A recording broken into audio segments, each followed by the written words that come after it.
வணக்கம். ஓபிஎஸ் திமுகவில் போய் இணைஞ்சிட்டாரு. இணைஞ்ச பிறகு பார்த்தீங்கன்னா, அதிமுகவில் இருக்கிறவங்க எல்லாத்துக்கும் தூக்கம் போச்சு. என்னடா அந்த மனுஷன் நம்ம எதிர்பார்க்கவே இல்லை. எப்படியா இருந்தாலும் அவர் 3 முறை முதலமைச்சராக இருந்தவர், ஜெயலலிதாவோட விசுவாசி. அம்மா வந்து ரொம்ப புகழ்ந்து பேசினாங்க. அப்படிப்பட்ட ஒரு நபர் திமுகவோட போய் சேர்றதுக்கு வாய்ப்பே கிடையாது. தனியாக கட்சி ஆரம்பிப்பார், இல்லைன்னா பாஜகவில் சேருவார், கவர்னர் பதவி கொடுப்பாங்க. பாஜக அந்த திட்டம் தான் போட்டு வச்சுருந்துச்சு. அவர் வந்து நாடாளுமன்ற தேர்தலில் வந்து நிற்க வச்சாங்க. ஒரு வேளை ஜெயிச்சிருந்தார் அப்படின்னா கண்டிப்பாக அவர் வந்து மத்திய மந்திரி ஆக்கியிருப்பாங்க. இல்லைன்னா ஏதாவது ஒரு ஸ்டேட்டுக்கு வந்து நீங்கள் பாஜகவில் வந்து இணைஞ்சிருங்க, ஒரு ஸ்டேட்டில் வந்து நான் கவர்னர் ஆக்கி விட்றேன் அப்படிங்கிற மாதிரி பேச்சுவார்த்தையெல்லாம் நடந்துச்சுன்னு அப்படி ஒரு தகவல் இருந்துச்சு. ஆனால் பாஜக வந்து ஓபிஎஸ் டீமை அப்படியே கொண்டு வந்து பாஜக கட்சியோட வளர்ச்சியை நம்ம பெருசாக்குவோம் அப்படிங்கிற மாதிரி எண்ணம் அவங்களுக்கு இருந்தது. ஆனால் ஓபிஎஸ் இந்த மாதிரி ஒரு முடிவு எடுக்க மாட்டார். ஆனால் 2 விஷயங்கள் அவங்க பண்ணாங்க. அமித்ஷா வந்து என்ன சொல்லியிருந்தார் அப்படின்னா, நீங்கள் தனி கட்சி ஆரம்பிங்க, எடப்பாடி பழனிசாமி உங்களை கட்சிக்குள்ளே சேர்க்க மாட்டேன்ட்டாரு, நீங்கள் தனி கட்சி ஆரம்பிங்க, உங்களுக்கு நாங்கள் வந்து ஒரு 3-4 சீட்டு கொடுக்குறோம், நீங்கள் வந்து தேர்தலில் எங்களுக்கு ஆதரிங்க, என்டிஏ கூட்டணிக்குள்ளே வாங்க. என்டிஏ கூட்டணிக்குள்ளே வந்தோம்னா யார், நீங்கள் எடப்பாடி பழனிசாமியை கடைசி நேரத்தில் முதலமைச்சர் வேட்பாளர் அப்படின்னு சொல்லுவீங்க. நான் போய் சொல்லணும், எனக்கும் எடப்பாடி பழனிசாமிக்கும் ஆகலை, ஒன்று அதிமுகவில் சேர்க்கறதுக்கான முயற்சி எடுக்கிறாருந்தா எடுங்க, இல்லை அப்படின்னா நான் என் முடிவை எடுத்துக்கிறேன் அப்படின்னு சொன்னார். அப்புறமா அவருடைய அதிமுகவோட தொண்டர்கள் உரிமை மீட்பு குழு, அந்த குழுவில் வந்து ஆலோசனை பண்ணார். மாவட்ட செயலர்கிட்ட எல்லாம் ஆலோசனை பண்ணார். எல்லாமே தாவேகா சைடு போகலான்னு சொன்னாங்க. தாவேகாவை நம்பி போகிறதுக்கு ஓபிஎஸ்க்கு ஒரு தயக்கம் இருந்தது. ஆதவர்ஜுனா வந்து செங்கோட்டையன் மூலமாக ஓபிஎஸ் கிட்ட பேச்சுவார்த்தையெல்லாம் நடத்துனாங்க. ஓபிஎஸும் தாவேகா சைடு போகலாம், ஆனால் பெருசாக நம்பிக்கை கொடுக்கலையே அப்படிங்கிற ஒரு எண்ணம் அவருக்கு இருந்தது. கை செலவு ஏகப்பட்ட பணத்தை வந்து விடணும், பணத்தை விட முடியாது, என்ன பண்ணலாம் அப்படிங்கிற மாதிரி ஒரு எண்ணம் இருந்தது. திமுக சைடு பேச்சுவார்த்தை ரகசியமாக நடத்தினார் அப்படின்னு சொல்கிறதெல்லாம் தப்பு. திமுக சைடு அவர் எப்போ வைத்திலிங்கம் போய் சேர்ந்தாரோ அப்போலேருந்தே அவர் திமுக சைடு பேச்சுவார்த்தை நடத்தினார். வைத்திலிங்கத்தை, மனோஜ் பாண்டியனை எல்லாத்தையுமே அனுப்பிச்சி வச்சது ஓபிஎஸ் தான். நீங்கள் முன்னாடி போங்க, நான் பின்னாடி வரேன் அப்படின்னு சொல்லி தான். திமுக சைடு போய் அவங்க சேரும்போது என்ன ரியாக்ட் ஆகுது அப்படிங்கிறத பார்த்தாரு. ஒன்றும் பெருசாக ஒன்றும் பாதிப்பு இல்லை. ஆனால் ஓபிஎஸ் போய் சேர்ந்தார் அப்படிங்கும்போது தான் இவங்க எல்லாத்துக்குமே பிரச்சனை. எப்படா இது அப்படின்னு சொல்லி, அதிமுகவில் முன்னாள் முதலமைச்சர் ஒருத்தர், அதிமுகவோட எதிர்கட்சி, தீய சக்தி அப்படின்னு சொல்லக்கூடிய ஒரு இடத்துல இருக்க திமுக கூட ஓபிஎஸ் போய் எப்படி அடைஞ்சார்? நேஷ்னல் மீடியா முழுக்க இதுதான் பேச்சு. இது எடப்பாடி பழனிசாமிக்கு மிகப்பெரிய ஒரு தர்ம சங்கடம். உதயகுமார்லாம் பேசுகிறாரு. என்ன பேசினார்னா, அவர் செத்த பிணத்துக்கு சமம் அப்படிங்கிற மாதிரிலாம் பேசுகிறாரு. நீ ஏன், உனக்கு ஏன் வலிக்குது? அவர் உங்கள் கூட வந்து சேர்றேன்னு சொன்னார், அவர் சேர்க்க மாட்டேன்னு சொன்னீங்க. சேர்க்க மாட்டேன்னு சொன்ன பிறகு அவர் எங்கே போய் சேர்ந்தால் உங்களுக்கு என்ன, எங்கே வலிக்குது உங்களுக்கு அப்படிங்கிற கேள்வி தான் வருது. அவர் திமுக சைடு போய் சேர்ந்துட்டாரு அப்படின்னா தென் மாவட்டங்களில் உங்களுக்கு ஆப்படிச்சிட்டாங்க அப்படிங்கிற மாதிரி இருந்துச்சு. ஆனால் ஓபிஎஸை பொறுத்த வரைக்கும் அவர் விசுவாசி தான்ப்பா. எடப்பாடி பழனிசாமி கூட இருந்தபோதும் சரி, அவர் விசுவாசமாக தான் எடப்பாடி பழனிசாமிக்கு இருந்தார். அவருடைய விசுவாசத்தின் உச்சம் அப்படின்னு சொன்னால், அவர் வந்து ஓபிஎஸோட தம்பி ராஜா சசிகலாவோட பேச்சுவார்த்தை நடத்தினார் அப்படின்னு சொல்லி எடப்பாடி பழனிசாமியை டைப் பண்ணி ராஜாவை அதிமுக கட்சியிலேருந்து நீக்கிறாங்க. நீக்கும்போது இவர் கையெழுத்து போடுறாரு. அவருக்கு தெரியும் தம்பியை கட்சியை விட்டு எடப்பாடி பழனிசாமி நீக்கிறாருன்னு தெரியும்.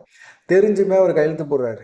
ஏன்னா கட்சிக்குள்ளே வந்து எந்த விதமான ஒரு காம்ப்ரமைஸ் வேணாம், பிரச்சனை வேணாம், நம்மளால் பிரச்சனை ஏற்படக்கூடாது, யாராக இருந்தாலும் சசிகலாவோட பேசாதீங்க அப்படின்னு சொல்லி ஒரு உத்தரவு போட்டிருக்கா. அதை கட்சியோட உத்தரவை மதிக்கணும் அப்படின்னு சொல்லி தான் பண்ணார். அன்னைக்கு ஓபிஎஸ் எடப்பாடி பழனிசாமிகிட்ட சண்டை போடணும்னு நினச்சிருந்தா கண்டிப்பாக சண்டை போட்டுருக்கலாம். அவருக்கு தெரியும், நிறைய விஷயங்கள் தெரியும். இப்போ வந்து அவரும் வந்து சும்மா இருக்க போகிறதில்ல, திமுகவில் இணைஞ்சிட்டார். அவருக்கு ஒரு பாதுகாப்பு வேணும். அவருக்கு எந்த விதமான ஒரு பாதுகாப்பு இல்லாமல் அரசியல் அனாதையாக்கி ஒரு சைடு பாஜக அவரை வச்சு கொட்டுறதுக்கும், ஒரு சைடு எடப்பாடி பழனிசாமி டீம் வச்சு திட்டுறதுக்கும் இப்படியே பயன்படுத்திக்கிட்டே இருக்கலாம்னு நினச்சாங்க. ஆனால் அவருக்கான ஒரு பாதுகாப்பு திமுக தான், வேறு எங்கேயுமே அவருக்கான பெருசாக பாதுகாப்பு இல்லை அப்படிங்கிறத உணர்ந்து தான் அவர் திமுகவில் போய் சேர்ந்தார். தன்னை நம்பினவங்களை எல்லாத்தையுமே திமுகவில் சேர்த்து விட்டுறலாங்கிற ஒரு எண்ணத்தில் தான் இருந்தார். பெருசாக யாருமே இல்லைங்க, நான் அதிமுக கரைவேட்டியில் இருக்கிறேன் அப்படின்னு சொல்லி, நீங்கள் அதிமுக கரைவேட்டியில் கட்டியிருக்கனால நீங்கள் போங்க அப்படின்ட்டாங்க. ஓபிஎஸ்ஸை கட்சி கொடியும் கட்டக்கூடாது, கரைவேட்டியும் கட்டக்கூடாது அப்படிங்கிற ஒரு சூழ்நிலை, கட்சி பேரையும் பயன்படுத்தக்கூடாது, பாஜகவும் ஏமாத்துது. எடப்பாடி பழனிசாமி திட்டவட்டமாக சொல்லிட்டாரு. என்னவோ அவர் ஆரம்பித்து, அவங்க அப்பா ஆரம்பித்து அந்த கட்சியை அவர் வழி நடத்திக்கிட்டு இருக்க மாதிரி அவர் என்னவோ பேசுகிறாரு. தொண்டர்களையும் எடப்பாடி பழனிசாமி ஏமாற்றிட்டு இருக்காரு. இனிமேல் அந்த கட்சி இல்லை இருக்கிறத விட நம்ம திமுக சைடு போகிறது பெஸ்ட்டு அப்படிங்கிற மாதிரி தான் அவர் போயிட்டார். போன பிறகு அவருடைய விசுவாசத்தை பாருங்கள். நீங்கள் இப்போ செங்கோட்டையன் கூட தாவேகால போய் சேர்ந்தார்.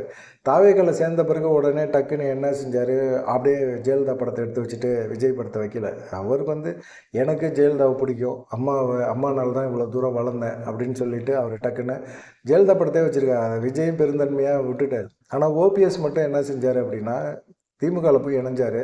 ஃபார்மை ஃபில்லப் பண்ணி கொடுத்தாரு. திமுகவில் இணைஞ்சார். திமுகவோட துண்டை போட்டுனாங்க. கரவேட்டியை மாற்றினார்.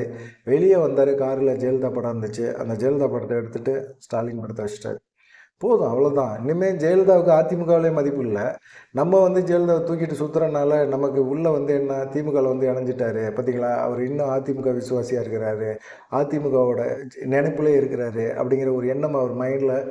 திமுக காரங்களோட சகஜமாக திமுக காரங்க அவரை சந்திக்க வந்து பேச்சுவார்த்தை நடத்தினா கூட அது கொஞ்சம் தர்ம சங்கடமாக இருக்கும் அப்படிங்கிற ஒரு எண்ணம் அவங்களுக்கு ஓபிஎஸ்கே இருந்துச்சு. அதனால தான் அவர் வந்து என்ன செஞ்சார் அப்படின்னா, வேணாம் அப்படிங்கிற ஒரு எண்ணத்துக்கு போயிட்டு உடனே எல்லாத்தையுமே மாற்றிட்டார். ஜெயலலிதா படத்தையுமா எடுத்துட்டார். கார்லேயும் ஜெயலலிதா படத்தை வச்சுட்டாரு. அவருடைய சட்டை பாக்கெட்லேயும் ஜெயலலிதா படத்தை எடுத்துகிட்டு ஸ்டாலின் படத்தை வச்சுட்டாரு. அவருடைய விசுவாசமாக அப்படி தான், அவர் அப்படி தான் எங்கே இருக்கிறோமோ அந்த இடத்துல தனக்கான விசுவாசத்தை வேணும். இவங்க அதிமுக காரனுங்க கத்துற மாதிரி அவர் பதவிக்காக போயிருக்காரு. அவருக்கு என்ன பதவி வேணாலும் கொடுக்கட்டும், பதவியே கொடுக்கலைன்னாலும் சரி, அவர் திமுகவில் அவர் அப்படி தான் இருப்பார். திமுக எங்கே இருக்கிறாரோ அங்கே விசுவாசமாக தான் இருப்பார். எடப்பாடி பழனிசாமி படத்தை வச்சுக்கிட்டு கூட அலைஞ்சார் அவர். அந்த மாதிரி இருந்தவர். அப்படிப்பட்டவருக்கு இப்படி ஒரு சோதனையை கொண்டாந்து கொடுத்துருக்கீங்களே அப்படிங்கிற மாதிரி தான் எல்லாத்துக்குமே இருந்தது.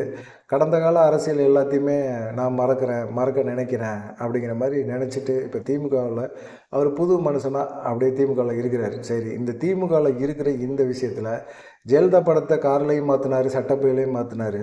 ஆனால் அதிமுகவோட சிம்பிள் இருக்கிற பெரியகுளம் தெற்கு அக்ரஹாரத்தில் இருக்கிற அவர் வீட்டில் ரெட்டையிலை சின்னம் பொறிக்கப்பட்ட கேட் இருக்கே, அதெல்லாம் என்ன பண்ண போகிறாரு அப்படின்னு எல்லாருமே யோசிக்க ஆரம்பித்தாங்க. அதையும் அழிச்சிருங்க, அதையும் எடுத்துருங்கன்னு சொல்லிட்டு எல்லாம் வெல்டிங் வச்சு எல்லாத்தையுமே அழிச்சிட்டு அதிமுக இருந்த இடத்துல எல்லாமே திமுகவாக மாற்றப்படுது. திமுகவோட உதயசூரியன் சின்னமாகுது. திமுக கொடி ஓபிஎஸ் வீட்டில் பறக்குது அப்படிங்கிற மாதிரி ஒரு நிலைமைக்கு வந்தாச்சு அப்படிங்கிற மாதிரி தான் இருக்குது. சரி, இப்போ எடப்பாடி பழனிசாமி என்னென்ன பண்ணார் அப்படிங்கிறது, ஓபிஎஸ் வந்து டீம் இருந்துச்சுல, அந்த ஓபிஎஸ் டீமில் வந்து பண்டூட்டி ராமச்சந்திரன் உள்ளே பூந்தார்ல. பண்டூட்டி ராமச்சந்திரன் ஓபிஎஸோட அதிமுக தொண்டர்கள் உரிமை மீட்பு கழகத்தோட ஆலோசகர். இந்த ஆலோசகர் எடப்பாடி பழனிசாமியோட அட்வைசர் அப்படின்னா நீங்கள் நம்புவீங்களா? இது உண்மையாக நடந்திருக்குது.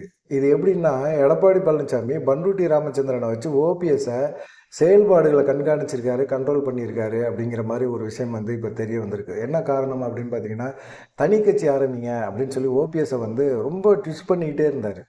தனி கட்சி ஆரம்பிக்கணும், தனி கட்சி தான் நமக்கு செல்வாக்கு அப்படின்னு சொல்லி. ஏன்னா ஓபிஎஸ் தனி கட்சி ஆரம்பித்தார் அப்படின்னா அதிமுக கிளைம் பண்ண முடியாது அப்படிங்கிற ஒரு எண்ணத்தில் அவர் ஓபிஎஸை தனி கட்சி ஆரம்பிக்க வச்சுக்கிட்டே சொல்லிக்கிட்டே இருந்தார், அழுத்தம் கொடுத்துக்கிட்டே இருந்தார். ஆனால் எடப்பாடி பழனிசாமியை இந்த சைடு திட்டுற மாதிரி திட்டுவார் ஓபிஎஸ்க்கு நேராக. அந்த சைடு எடப்பாடி பழனிசாமியோட ஒரு ரகசிய தொடர்பில் இருந்தார் பண்டூட்டி ராமச்சந்திரன் அப்படிங்கிற ஒரு விஷயம் வந்து இப்போது பேசப்படுது. அதில் என்ன ஒரு இதை பண்ணியிருக்காரு அப்படின்னா, அவர் தான் தனியாக ஒரு கட்சி ஆரம்பிச்சுட்டு அவர் தனியாக போயிட்டார். 88 வயசில் அவர் தனியாக ஒரு எம்ஜிஆர் அதிமுக அப்படின்னு சொல்லி ஒரு கட்சி ஆரம்பிச்சிட்டாரு. அவர் என்னத்தை வந்து ஓபிஎஸ்க்கு வந்து எடப்பாடி பழனிசாமிக்கு வந்து ஒரு ஸ்லீப்பர் செல் மாதிரி இருந்திருக்கிறாரு அப்படின்னு சொல்கிற அப்படின்னு கேட்கலாம். ஆனால் அவர் ஆரம்பிச்சிருக்காருல இப்போ எம்ஜிஆர் அதிமுக கட்சி, அந்த கட்சி யாரோட பேரில் இருக்குது தெரியுமா? எல்லாத்துக்கும் தெரியும்.